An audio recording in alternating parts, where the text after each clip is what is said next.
რაც მოვისმინეთ მთელი დღის განმავლობაში მე მაგას შემიძლია მოუყარო თავი რაღაცა განსაკუთრებულ დეტალებზე ვერ ვისაუბრებ ვიცით რომ ეს ახალგაზრდა კაცი რომელიც რაღაცა პატიოს ნურის შრომით ცდილობდა რომ ოჯახი ერჩინა და 2 კაპიკი ეშოვნა აჭარის წყლის მიმდებარედ ჰქონდა რაღაცა ნავსაყუდელი თავისი ერთი კატერი რომლითაც რაღაცა ტურისტებს ემსახურებოდა და ამით შოულობდა ლუკმაპურის ფულს ხო იქედან გამომდინარე რომ რაღაცა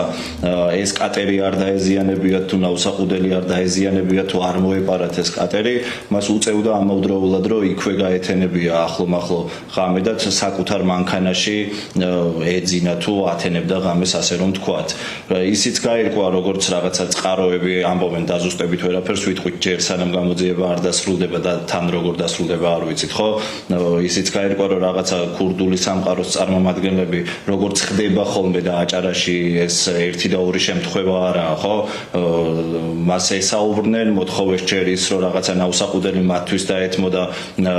ჩვენს კატერს ჩავდგამთო ამაზე უარი დავაყენებთო ამაზე უარი მიიღეს რა თქმა უნდა პასუხად შემდეგ ის რომ რაღაცა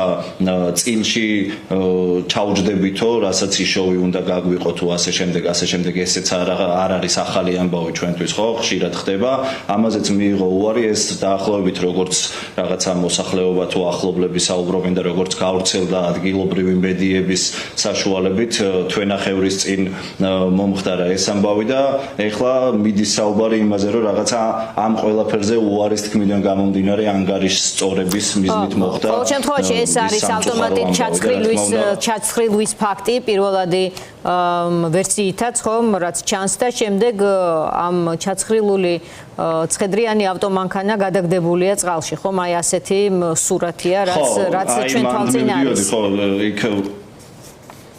დიახ აი ეგ უნდა მეთქვა მეც შემდეგ რაღაცა ფაქტი რომ არ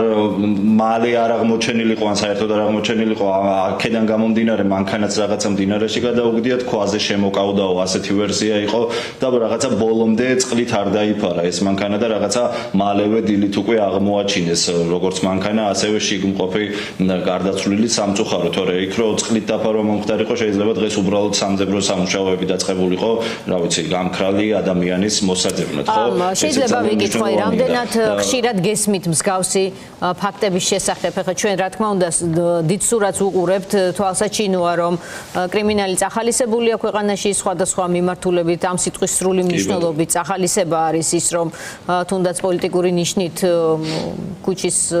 ასე ვთქვათ ეგრეთ წოდებული ნასეტკებმოთ ასე ვთქვათ და არა რაღაცა ბიჭების ჯგუფები არიან დაგეშილნი პოლიტიკურ ოპონენტებზე და ამ შემდეგ მე მათ ჭირდებათ მხარდაჭერა სხვადასხვა წილში ჩაჯდომის თუ სხვადასხვა საკვები წყაროების მიღების თვალსაზრისით ამ დიდ სურათს ხედავთ მაგრამ მოდით რომ მოგვიყვეთ უფრო აჭარაში რა სიტუაცია ამ თვალსაზრისით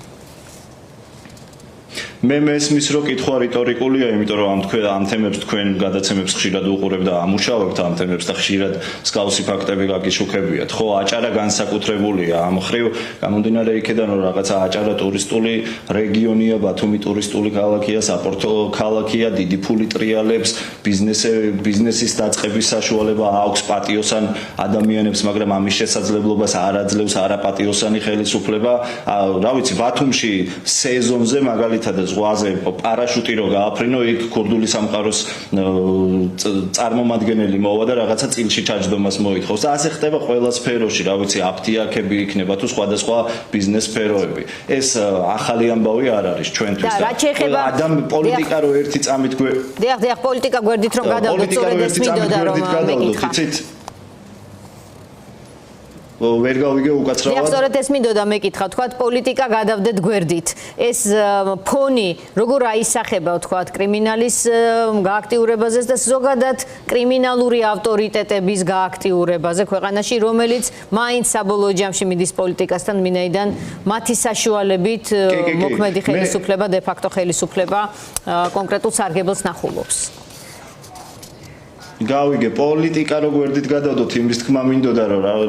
ჯერ ადამიანურად ძალიან სამწუხაროა ხო ახალგაზრდა ბიჭი რომელიც ცდილობდა რომ რაღაცა ოჯახი კეთილსინდისიერად მოპოვებული თანხით ერჩინა,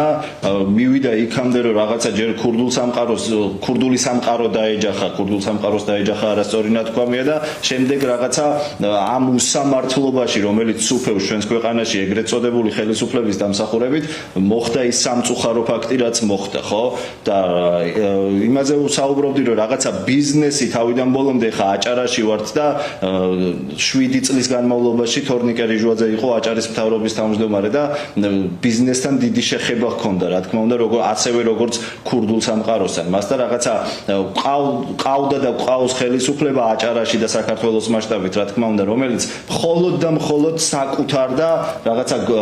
ვიწროწრე გვერდში მყოფების კეთილდღეობაზე და მათ არადარდებთ სხვისი ბედი, არადარდებთ სხვისი კეთილდღეობა და იმის განცდაც აჭარაში არავის არ ქონია, რომ რაღაცა რიჟვაძე რახან გადააყენეს, ის არ გადამდგარა, გადააყენეს. მოვა თამაზაშვილი და ამ ხრივ უკეთესობა იქნება, ხო? პირიქით ერთი რიჟვაძე მეორე სახელდაგვარს არ აქვს მნიშვნელობა, მეორეთი ჩანაცვლა და როგორც ხედავთ განგრძობადი აღმოჩნდა. ეგ ყველაფერი კრიმინალის დონე იგივეა, ან იმატებს უარეს შემთხვევაში, რაღაცა ბიზნესი რეკეტდება უარეს შემთხვევაში და იგივე ხდება, რაც მანამდე ხდებოდა და თავარი გამოსავალი რა არის ამაზე უნდა ვიფიქროთ ალბათ ყველა, მათ შორის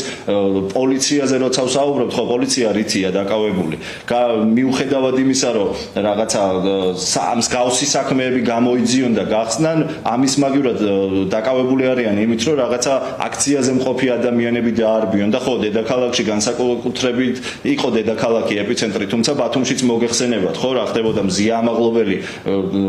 დღესაც პატიმრობაშია, ზვიად ცეცხლაძე ბათუმელი ასევე დღესაც პატიმრობაშია და ბათუმშიც იგივენაირად ხდებოდა დარბევები, როცა ხდებოდა და